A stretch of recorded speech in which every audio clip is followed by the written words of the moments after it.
guys, today we're going to spend a few minutes talking about off-body carry. There's a lot of different interpretations of what people believe off-body carry is. Some people believe it's a backpack or a sling bag or a fanny pack, whatever.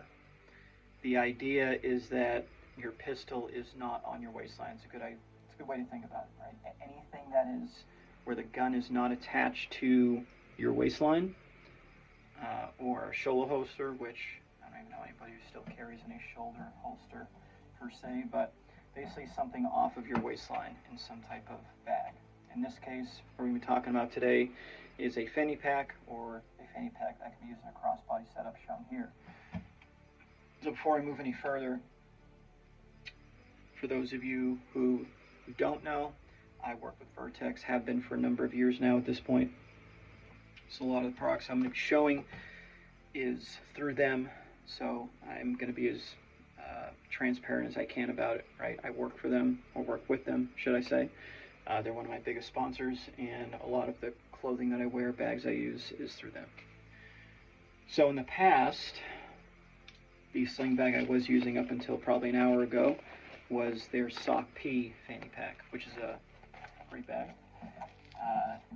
Still offers off-body options. Still got pouches on the, or areas on the inside, medical stuff.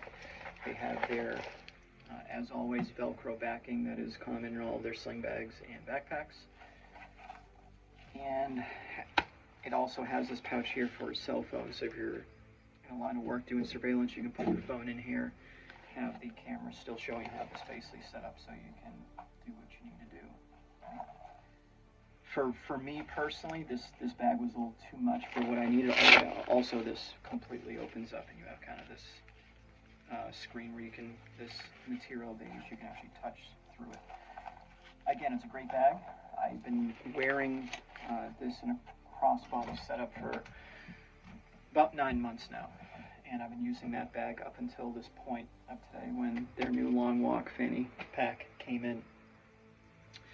So the first thing to consider with any type of off-body carry, whether it's a backpack, whether it's a sling bag, whether it's a fanny pack, is to make sure that A, the trigger guard is covered, B, it's attached somewhere in whatever compartment, and it's not just free-floating, doing whatever it wants in there, and then C, to make sure that compartment is isolated from anything else, wallet, keys, medical stuff, flashlights, whatever.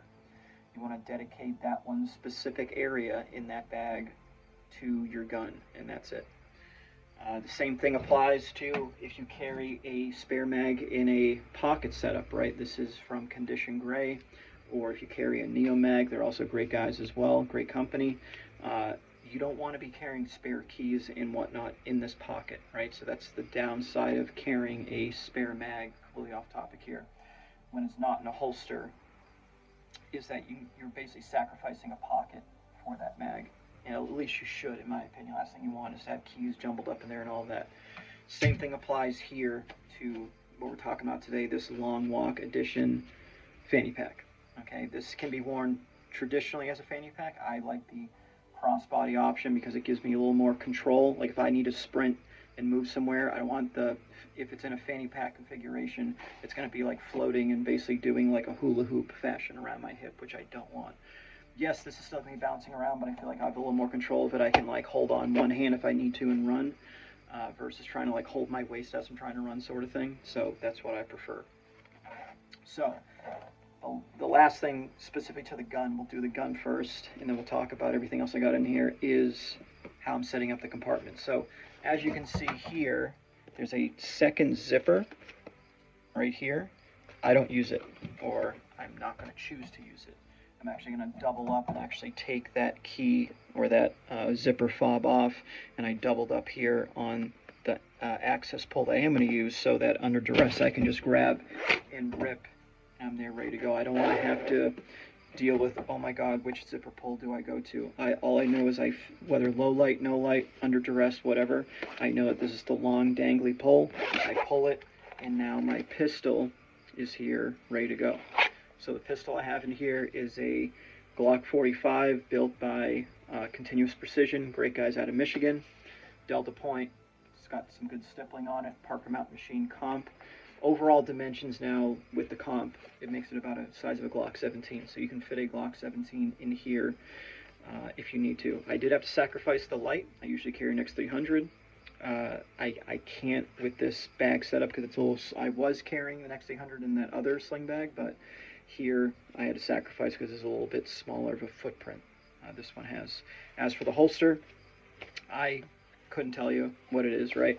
If you're in this game long enough, you'll end up with a box full of holsters, and the reality, as long as the holster is pretty minimalist, pretty flat, as long as you can take the hardware off the clips and put adhesive Velcro on the backing, you're good, okay? So that's what I use here. As you can see, because of how this is set up, I basically hold on to the zipper pull as I'm going to access and pull, and then from here, as soon as I clear it out of the holster, I'm orientating it already because I don't want this to be muzzled on my arm at all. So I'm accessing and now orientating. Now I can get my other hand back on the gun. I don't want to let go because if I do, now I'm going to be in this situation, which I don't want to be in, right? So there's things to consider if you've never really dealt with that body carry. The biggest thing is if you choose to do this, make sure that the holster you have fit, the gun fits in here, clear the gun out, and just do some dry reps to just gain familiarization with how it feels, how you collect your left hand on the gun, all of that, okay? So that's the kind of down and dirty with the gun itself. As for medical stuff and everything else, I got up here in the front pouch. So this back pouch is dedicated solely just to the gun. That is it, nothing else goes in there. Up front here, got my wallet, okay? I have my pressure dressing along with my little Dark Angel Medical 10-tack med tips. If you're not familiar with Kerry Davis over at Dark Angel Medical, highly suggest you check him out. Additionally to that, I have latex gloves, which I will be replacing with non-latex. There's a lot of people out there that are allergic to latex. I have my hemostatic agent here from Quick Clot, and then of course I have your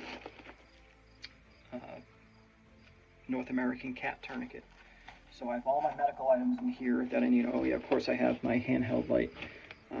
So because I don't have, regardless if I even have a piston mounted light, I will always try to have a handheld light on me regardless.